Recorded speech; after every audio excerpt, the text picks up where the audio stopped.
or no. And there's an agreed upon understanding of what that signal should mean. That when I'm signaling this, it's me signaling to you, I would like your affection sometime in the near future. And that gives the other person that understanding of saying, okay, I receive that signal. I have like 72 hours to act on this, to reject it and make it clear that I'm not really interested right now, or to do something with it. And that gives them a signal to say, okay, tomorrow I think I'm going to take them out on a date, or tomorrow let's go out for drinks, or I'm going to cook dinner.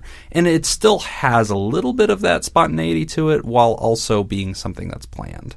So I'd rather you experiment with that than miss signals entirely and then just have like a bitter relationship where you're never really connecting. But good point. It's interesting. So fascinating research that women mistakenly assume that dudes are flirting with them way more often than they actually are. Nick, when you are actually flirting, how do you do it?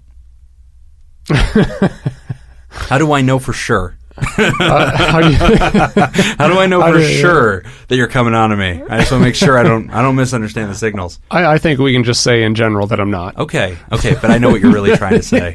I know. I get it. I get it. Yeah, you don't want to out yourself on this. But no, for real, yeah, this is what you have to deal with, sexual harassment every single episode. But no, for real, like in your world, what is a subtle way that you signal interest? I mean, these women, and we have many female listeners, they are misinterpreting male signals because they probably assume that everything a guy does, he's signaling sexual interest because we're considered to be higher sexual interest. But what does a real signal look like from a man?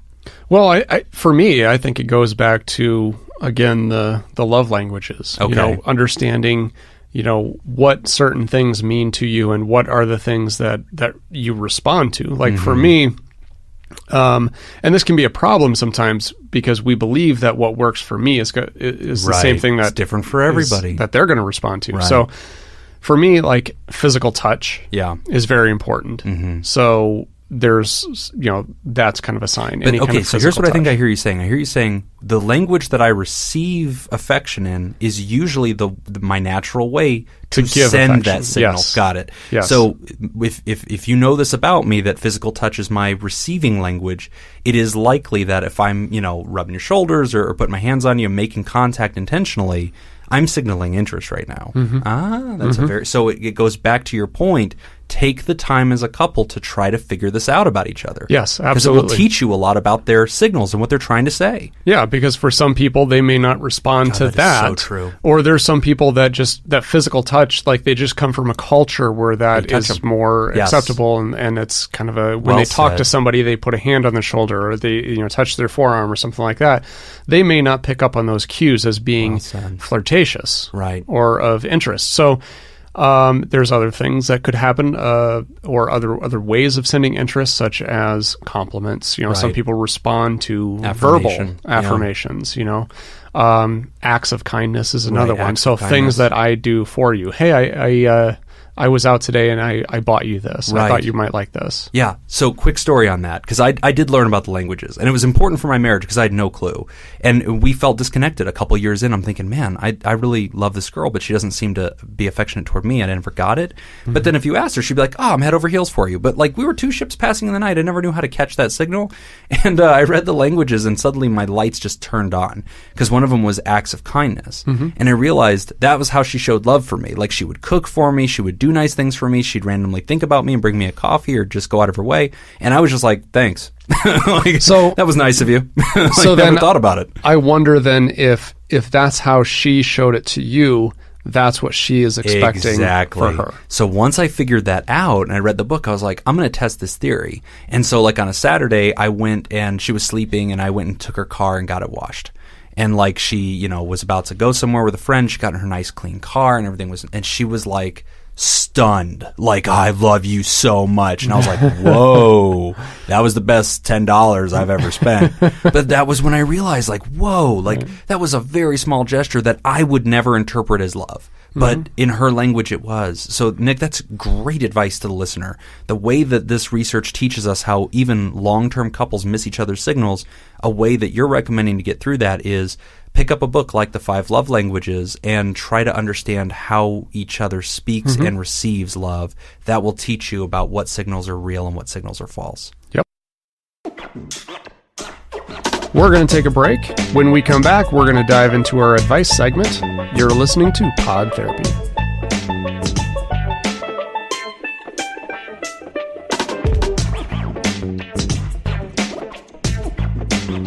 We're back. You're listening to Pod Therapy, and we are diving into our advice, and it's time to see your questions. Okay, here we go. This one has to do with dealing with embarrassment. How can I let go of past experiences / memories or keep them from coming up and bothering me? Sometimes I think of things that can make me sad, and then I get stuck with that feeling. Also, feelings of embarrassment. Like, I'll remember an embarrassing moment from my past, and it's like I'm reliving it again.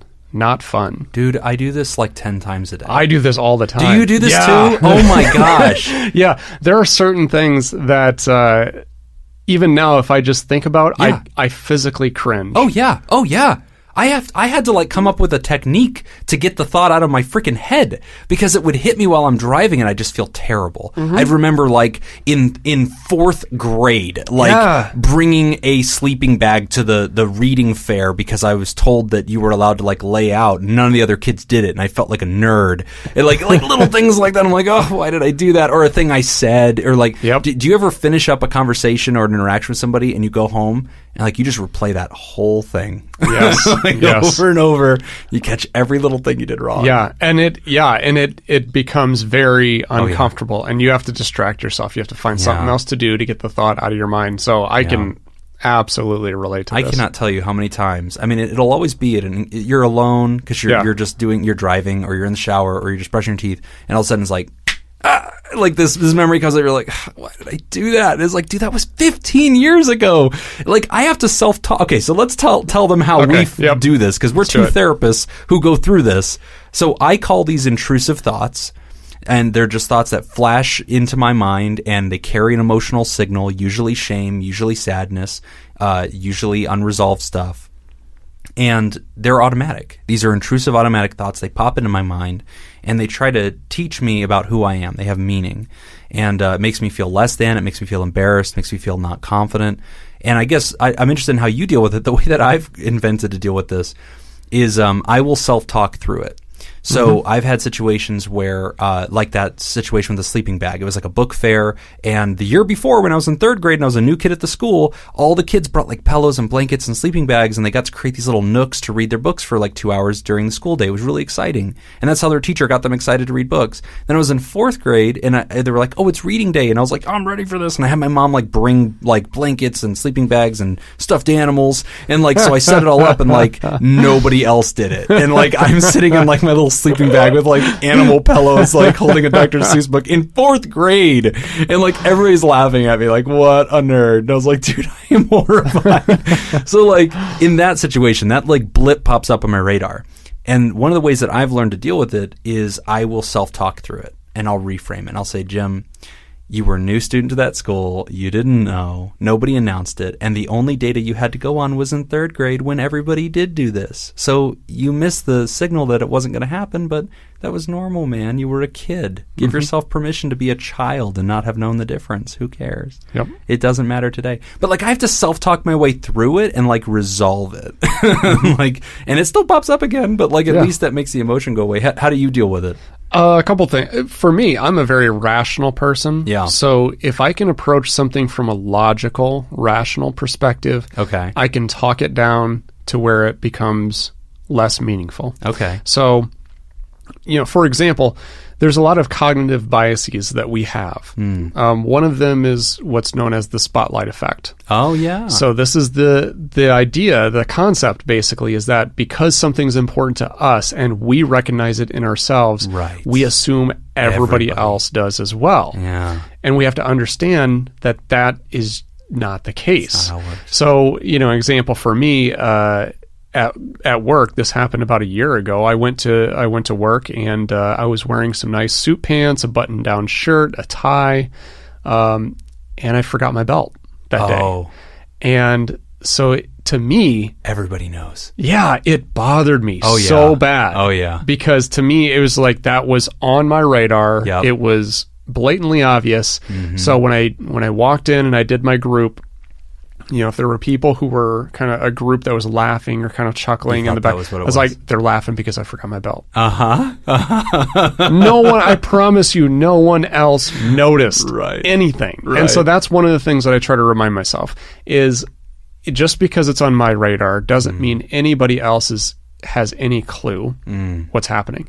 But I also have some other tips that I think are going to be helpful too. One thing I would ask our listener to do is think about one person who did something very embarrassing that you observed, you were there for. You saw it happen. Now, if you were able to think of somebody, because I did this myself, I wasn't able to think of anybody. Oh, yeah. If you were able to think of somebody, the next question I have for you is how often do you think about that person? Oh, wow. I'm going to guess almost never. And I'm going to guess you almost never think of that event. Right. Other people are not different than you. Yeah. So if you did something embarrassing in front of other people, my guess is they probably don't remember it. That's a great point. And they probably don't think of you in that context. Right. Ever. Wow. So that's, one thing to kind of think about. Wow. Nick, I think you just really helped me, man. Mind blown. No, really, that is a good point. Like the other fourth graders in that class, where are they today? I'm confident none of them remember that. I am Only sure I they don't. Yeah. But that's the thing. Like, those are the things that we tend to hold on to because it was impactful to us. That had almost no impact on anybody else's life other than yours. Wow. That's a really good tip. I like that. You said you had more. Well, and I think the other thing, too, is, because we all do something stupid. We all do something embarrassing. One of the things that can be very helpful is to just remember that in the moment, this moment's going to pass. And don't draw even more attention to it. That's something that some people do too. Right. So I did something stupid. I feel stupid. So I'm going to make a big joke out of it, make a big scene. And ultimately it just becomes more awkward. Right. So, you're going to make a mistake. You're going to drop your lunch, in the middle of the work cafeteria or workspace, and you're just like, that was stupid. Pick it up, move on. Right. Yeah. The easier something can happen and then disappear, the less likely people are going to remember it. In this writer's case, I relate to them because they seem to be talking about after that embarrassing moment. In the moment, I deal with it, right? Or I don't know how I dealt with it, but later I have that echo effect. But I hear you saying, look back on anybody else's life who you've witnessed do something embarrassing. How often do you think about it? How much does it matter? Never. So if that's true for you, it's probably true for the rest of the world. Keep that in mind. And then the other thing I'll note here, Nick, is that, these intrusive thoughts or thought cycles sometimes appear in people that might have something to do with OCD, obsessive and compulsive disorder. They have an obsessive thought and they can't let go of it. And a lot of folks will teach you that with an intrusive thought, if it's really becoming sticky and it's difficult to let go of, thought stopping techniques, right? Like the rubber band on the wrist and just snapping that. I have a child who has these kinds of thought patterns where he just like obsesses over something. And there's a game called Exploding Kittens. And it's a very weird game. It's like a card game. But in that game, you can play this card called a Nope card, and it like stops whatever bad thing was about to happen to you and just halts the game and just like bypasses, like a skip in Uno. Oh, okay. Yeah, so it's like blocks an attack on you. You just go nope and you drop it. And so like I taught him to, when you have those thoughts, just say nope and play a nope card, and that was really effective for him. Oh, that's like, a great idea. Because he'll be like, Dad, I remember 2 weeks ago, like I spilled my drink and I didn't clean it up and I lied to you about it and I'm so sorry. And I'm like, whoa, nope. Just drop the nope. And he's like, yeah, okay. And like he started to break away for it. So that's awesome. Thought stopping techniques are really effective too, but very, very common thing that Nick and I both relate to, even though I bared my soul and told a story about my haunted past. But Nick's best contribution was I forgot to wear a belt once. So to me, yeah, that's a pretty big deal. Actually, mine's not a big deal, right? Yeah, I was a fourth grade kid. I brought a sleeping bag to class. Okay. Yeah, you didn't burn down the school, dude. Yeah. All right. Thanks for writing in. That was a great question. Great question. We're going to take a quick break. When we come back, we're going to talk about how to keep from getting discouraged in the workplace. You're listening to Pod Therapy.